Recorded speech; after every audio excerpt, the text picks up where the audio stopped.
Badan Pengelola Investasi Daya Anagata Nusantara (BPI Danantara) adalah sebuah super holding yang dirancang untuk mengelola aset strategis milik negara Indonesia.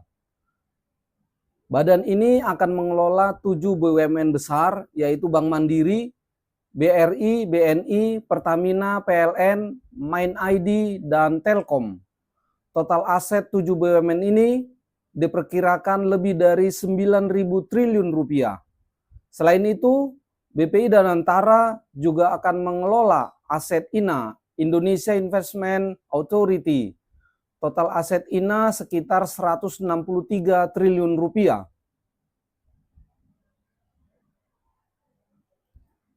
Badan Pengelola Investasi Danantara awalnya akan diresmikan pada bulan November 2024 lalu, tetapi dibatalkan karena dasar hukumnya belum tersedia.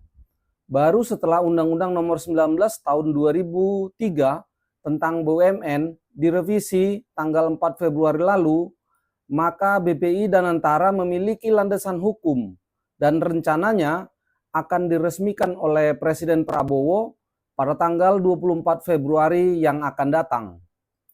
Pada video ini, Poltak News akan mencoba menganalisis BPI Danantara ini dari berbagai aspek, seperti pertama, apa tujuan pembentukan BPI Danantara? Kedua, bagaimana pengelolaannya? Ketiga, bagaimana pengawasannya? Keempat, apa keuntungan dan tantangan yang dihadapi BPI Danantara? Dan yang kelima, dari penjelasan-penjelasan dan analisa tersebut, Poltak News akan menarik beberapa kesimpulan. Apa tujuan pembentukan BPI Danantara? Pembentukan BPI Danantara diinisiasi oleh Presiden Prabowo Subianto. Ada beberapa tujuan pembentukan badan ini. Antara lain, pertama, mengoptimalkan pengelolaan aset negara yang tersebar di berbagai tempat, seperti di Kementerian Keuangan dan BUMN, agar dapat dikelola secara lebih efisien dan efektif. Tujuan kedua, aset-aset negara tersebut kemudian akan diinvestasikan untuk mendapatkan keuntungan atau untuk digunakan mengembangkan BUMN itu sendiri, sehingga semakin besar, profesional, dan berdaya saing global. Tujuan ketiga, aset-aset negara tersebut juga akan digunakan untuk mendukung pendanaan program-program unggulan pemerintah. Sebenarnya, keinginan memiliki lembaga seperti Badan Pengelola Investasi Danantara bukan hal yang baru di Indonesia. Pada tahun 2021 lalu, Presiden Jokowi juga membentuk Lembaga Pengelola Investasi, INA, Indonesia Investment Authority. Otoritas Investasi Indonesia INA bertujuan untuk pertama, meningkatkan dan mengoptimalkan nilai aset secara jangka panjang. Yang kedua, mendukung pembangunan berkelanjutan. Yang ketiga, membangun kesejahteraan bagi generasi mendatang. Lembaga INA ini berada di bawah koordinasi Kementerian Keuangan dengan aset 163 triliun rupiah. Lembaga INA ini awalnya diharapkan menjadi temaseknya Indonesia. Tetapi pada akhirnya tidak ada hal berarti yang dikerjakan oleh INA sesuai dengan tujuan pembentukannya. Jika kita mengecek situs INA, hanya ada satu proyek investasi yang terrealisir, yaitu menjadi operator terminal peti kemas Belawan. Belawan New Container Terminal, BNCT, yang bekerja sama dengan DP World dari Dubai UAE. Itu sebabnya pada pembentukan BPI Danantara ini, INA akan dimasukkan dalam pengelolaan BPI Danantara.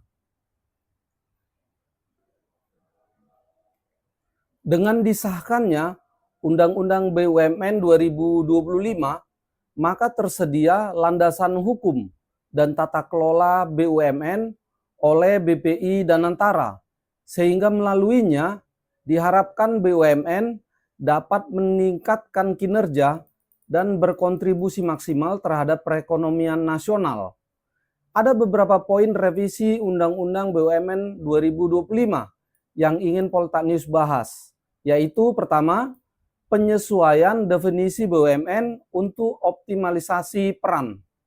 Undang-Undang BUMN 2025 menyesuaikan definisi BUMN agar selaras dengan perkembangan ekonomi dan regulasi terkait. Revisi definisi BUMN ini bertujuan untuk, poin pertama, memastikan BUMN dapat beroperasi lebih fleksibel sesuai dengan kebutuhan zaman. Poin kedua, meningkatkan sinkronisasi regulasi antara Undang-Undang BUMN dengan undang-undang terkait lainnya, seperti Undang-Undang Cipta Kerja dan Undang-Undang Keuangan Negara. Definisi baru dari BUMN ini diharapkan dapat memperjelas batasan peran BUMN, baik sebagai agen pembangunan maupun sebagai entitas bisnis yang bertanggung jawab atas profitabilitasnya. Dengan definisi ini, status kekayaan BUMN dinyatakan sebagai kekayaan negara yang dipisahkan. Ini agar BUMN lebih lincah dalam menjalankan aksi korporasinya. Dengan ini, maka kerugian BUMN akan dipandang sebagai kerugian bisnis, bukan kerugian negara, sehingga tidak dipidanakan. Poin revisi kedua, pembentukan Badan Pengelola Investasi Danantara. Revisi Undang-Undang BUMN memberikan landasan bagi pembentukan Badan Pengelola Investasi Danantara yang dibentuk untuk, poin pertama, mengoptimalkan tata kelola investasi BUMN. Kedua, meningkatkan efektivitas pengelolaan aset dan modal yang dimiliki oleh BUMN. Ketiga, memastikan investasi BUMN tidak hanya menguntungkan korporasi semata, tetapi juga mendukung pertumbuhan ekonomi nasional. Poin revisi ketiga, pemisahan fungsi regulator dan operator BUMN. Salah satu kritik utama terhadap BUMN adalah adanya konflik kepentingan dalam menjalankan fungsi regulator dan operator. Undang-Undang BUMN 2025 mengatur pemisahan tegas antara regulator dan operator. Yang menjadi regulator adalah Kementerian BUMN yang memiliki kewenangan mengangkat dan memberhentikan direksi dan komisaris BUMN atas persetujuan Presiden. Dan yang menjadi operator adalah BPI Danantara dan BUMN yang menjalankan fungsi bisnisnya tanpa intervensi politik yang berlebihan. Pemisahan tegas antara regulator dan operator ini diharapkan dapat mengurangi inefisiensi birokrasi dan mencegah potensi konflik kepentingan antara Kementerian Keuangan, Kementerian BUMN, dan BPI Danantara, yang mana konflik kepentingan seperti ini sering menghambat profesionalisme dalam pengelolaan BUMN. Poin revisi keempat, pengaturan terkait Business Judgment Rule untuk perlindungan aksi korporasi.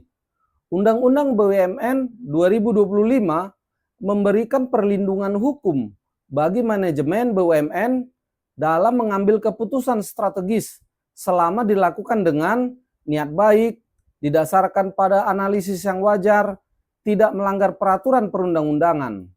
Hal ini penting untuk menciptakan iklim bisnis yang lebih dinamis bagi BUMN, sekaligus meminimalisir ketakutan manajemen dalam mengambil keputusan akibat potensi kriminalisasi kebijakan bisnis. Poin revisi kelima, pengelolaan aset BUMN sesuai prinsip tata kelola perusahaan yang baik, yaitu akuntabel dan sesuai peraturan. Undang-Undang BUMN 2025 menegaskan pentingnya akuntabilitas dan transparansi dalam pengelolaan aset BUMN.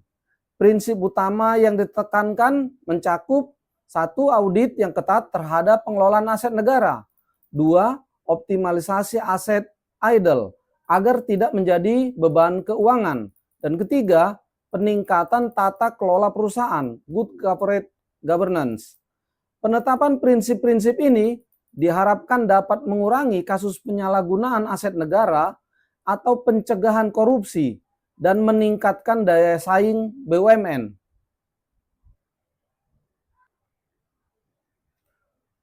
Poin revisi ke-6, peningkatan SDM di BUMN. Undang-Undang BUMN 2025 juga mengatur peningkatan inklusivitas dalam perekrutan sumber daya manusia SDM dengan memberi peluang kalangan penyandang disabilitas untuk bekerja di BUMN dan membuka peluang perempuan dalam memimpin BUMN, termasuk di jajaran direksi dan komisaris. Langkah ini sejalan dengan prinsip keadilan sosial dan mendukung agenda sustainability, diversity, dan inclusion dalam perusahaan negara.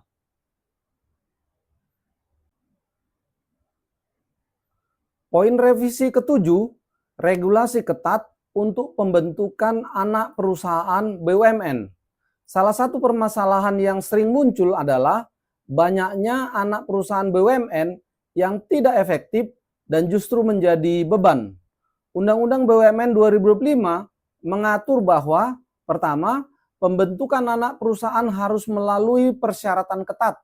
Kedua, harus ada mekanisme evaluasi berkala untuk memastikan kinerja anak perusahaan benar-benar memberi manfaat bagi negara.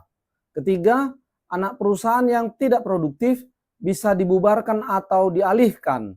Kebijakan ini bertujuan untuk menghindari pemborosan sumber daya serta meningkatkan efisiensi operasional BUMN.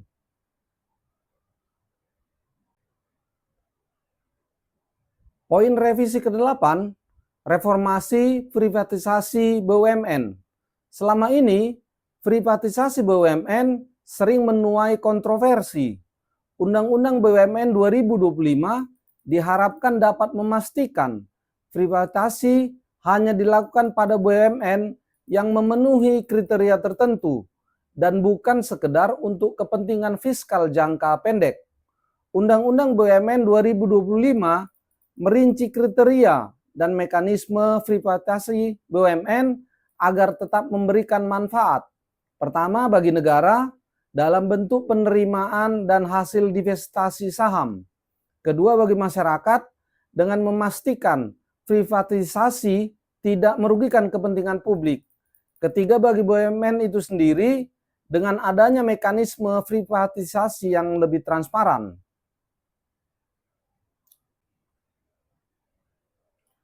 Poin revisi ke-9, penguatan fungsi pengawasan internal. Undang-Undang BUMN 2025 juga memperkuat peran pertama Satuan Pengawas Internal untuk memastikan efisiensi dan transparansi. Kedua, komite audit yang lebih independen. Ketiga, komite lainnya yang bertugas memastikan operasional BUMN berjalan sesuai dengan regulasi. Dengan penguatan fungsi pengawasan, risiko korupsi, fraud, dan inefisiensi dalam pengelolaan BUMN diharapkan dapat ditekan secara signifikan. Audit akan dilakukan oleh lembaga audit yang terdaftar di Otoritas Jasa Keuangan (OJK). Audit dapat dilakukan oleh BPK atas permintaan dari DPR.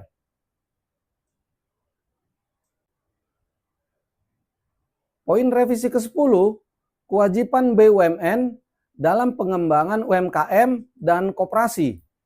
Undang-Undang BUMN 2025 mengatur tanggung jawab sosial BUMN untuk melakukan pembinaan, pelatihan, dan kerjasama dengan UMKM, koperasi, dan masyarakat di sekitar BUMN. Kebijakan ini bertujuan untuk mendorong ekonomi kerakyatan dan memastikan BUMN berkontribusi pada kesejahteraan sosial secara luas. Pengesahan Undang-Undang BUMN ini diharapkan menjadi langkah signifikan dalam transformasi tata kelola BUMN guna meningkatkan efisiensi, transparansi, dan profesionalisme.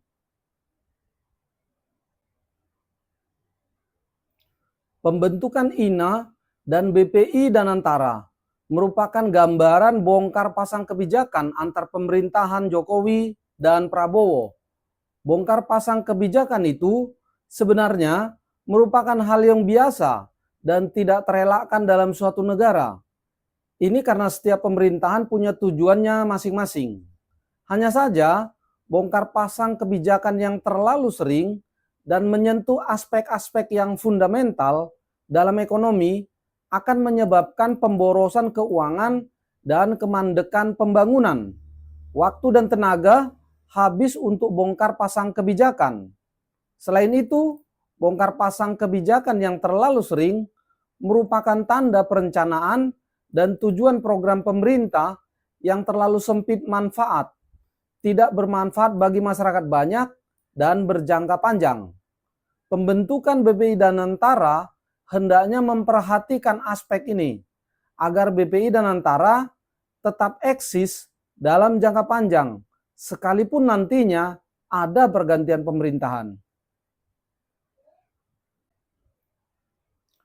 BPI Danantara diharapkan menjadi Temaseknya Indonesia. Temasek adalah perusahaan investasi milik Kementerian Keuangan Singapura yang didirikan tahun 1974.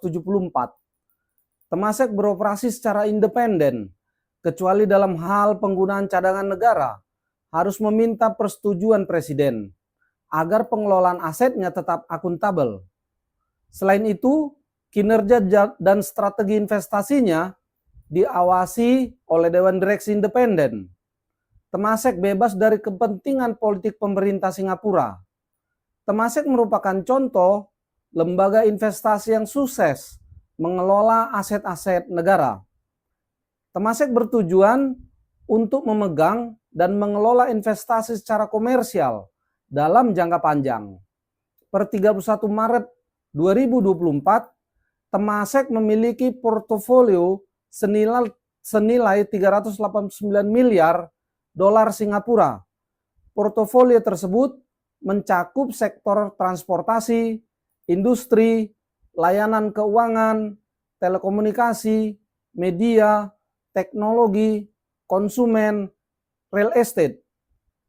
Temasek memiliki 13 kantor di 9 negara. Peringkat kredit Temasek AAA yang diberikan oleh Standard & Poor's dan Moody. Kesuksesan Temasek juga mendorong pemerintah Malaysia membentuk lembaga investasi serupa, yaitu Hasanah Nasional yang berada di bawah Kementerian Keuangan Malaysia.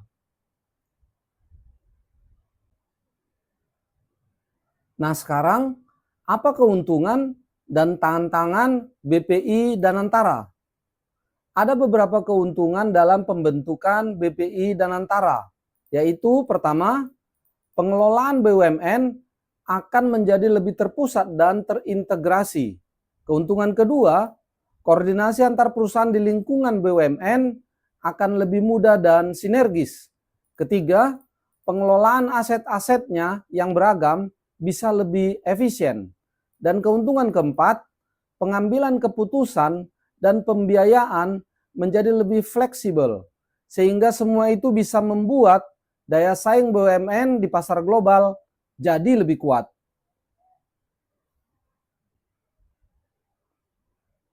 Selain keuntungan, juga ada banyak tantangan yang akan dihadapi oleh BPI Danantara. Antara lain pertama, di satu sisi BPI Danantara memiliki tugas dan fungsi ekonomi atau profit oriented. Tetapi di sisi lain, BPI Danantara juga memiliki tugas dan fungsi sosial atau mendukung program-program unggulan pemerintah. Pertanyaannya, mampukah BPI Danantara menyeimbangkan kedua hal yang bertolak belakang ini? Agar satu sisi, BUMN menjadi perusahaan yang profitable, profesional, efisien, dan berdaya saing global, tetapi juga mendukung program strategis pemerintah. Sebagai contoh, memasukkan Pertamina dan PLN ke dalam pengelolaan BPI Danantara adalah sebuah tantangan besar, karena kedua perusahaan ini tidak boleh menjalankan bisnis secara murni profit oriented. Itu sebabnya setiap tahun pemerintah memberikan dana kompensasi energi karena kedua perusahaan plat merah tersebut tidak boleh menjalankan bisnis murni profit oriented. Di negara Indonesia, di mana persoalan politiknya lebih kompleks dari Singapura, maka tidak mudah membuat BPI Danantara sesukses Temasek. Di Indonesia, kepentingan politik lebih diutamakan dibanding kepentingan ekonomi. Berbeda dengan di Singapura yang lebih berorientasi memajukan ekonomi negaranya.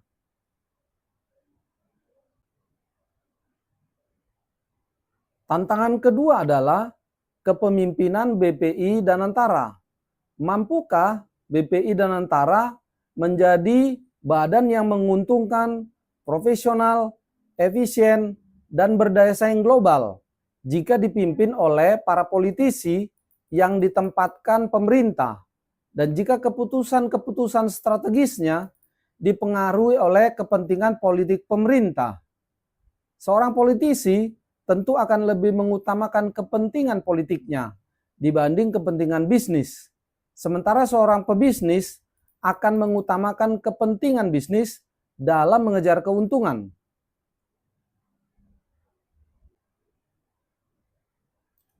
Tantangan ketiga adalah tentang target pasar. Menjadikan BPI Danantara menjadi badan yang profitable, profesional, efisien, dan berdaya saing global menghadapi tantangan pasar yang besar. Bagaimana cara yang akan dilakukan BPI Danantara mencapai ambisi itu? Karena 7 perusahaan yang dikelola BPI Danantara adalah BUMN yang selama ini pasarnya adalah pasar domestik, bukan pasar global.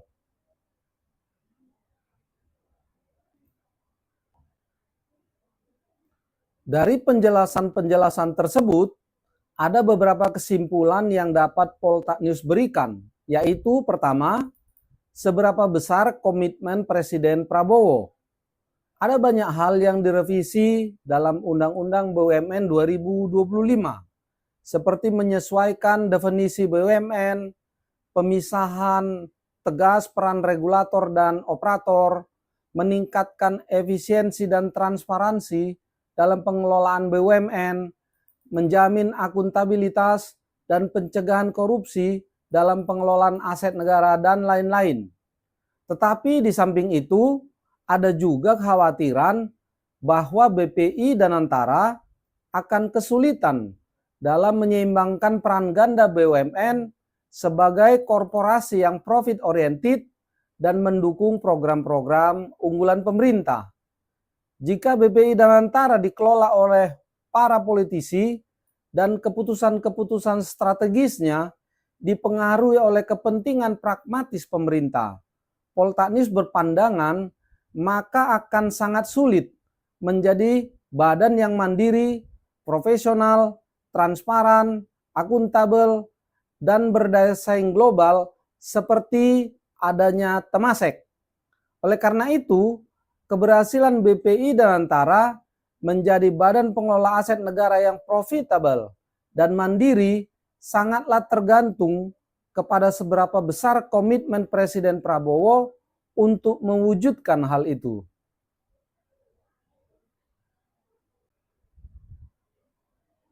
Kesimpulan kedua, pembentukan BPI Danantara dan memasukkan INA yang sebelumnya ada di bawah koordinasi Kementerian Keuangan bisa jadi akan menuntut revisi Undang-Undang Keuangan Negara.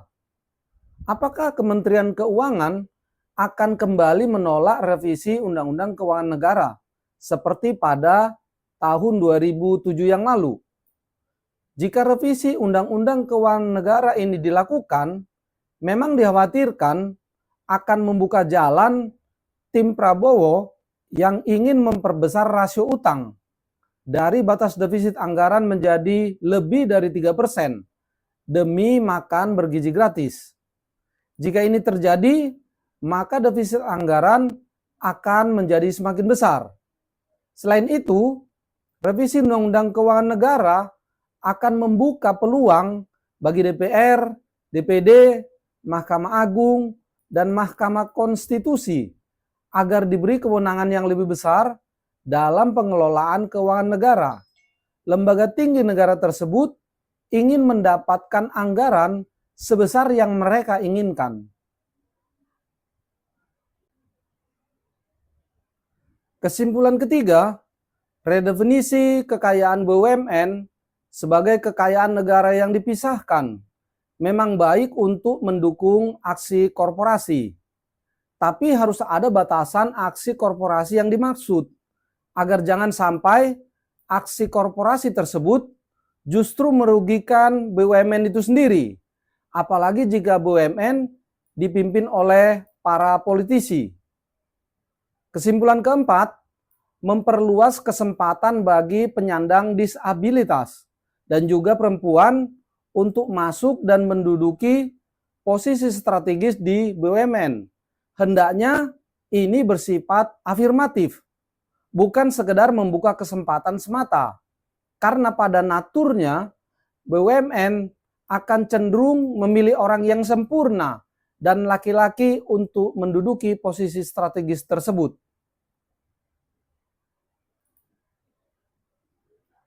Kesimpulan kelima, revisi Undang-Undang BUMN tidak masuk dalam Prolegnas 2025. Tetapi pembahasan revisi Undang-Undang BUMN ini dilakukan secara kilat dan pada hari libur. Naskah akademik dan draft revisi Undang-Undang BUMN ini juga tidak dipublikasikan untuk memberi kesempatan kepada masyarakat dalam memberikan masukan. Juga tidak dilakukan sinkronisasi. Jadi Undang-Undang BUMN 2025 ini sebenarnya bersifat cacat prosedural. Undang-Undang BUMN 2025 yang dihasilkan melalui prosedur yang kilat dan tertutup ini bisa saja memuat poin-poin yang bersifat pragmatis dan tidak menjawab kebutuhan jangka panjang. Berpotensi terjadi tumpang tindih peraturan perundang-undangan dan juga bisa menimbulkan masalah baru di kemudian hari. Itu beberapa poin yang dapat Polta News simpulkan dari berbagai penjelasan tadi. Semoga pembentukan BPI Danantara sungguh-sungguh dapat mendorong pertumbuhan ekonomi nasional dan membuat BUMN kita semakin profitabel dan berdaya saing global. Demikian dari saya Polta Panggabean. Terima kasih.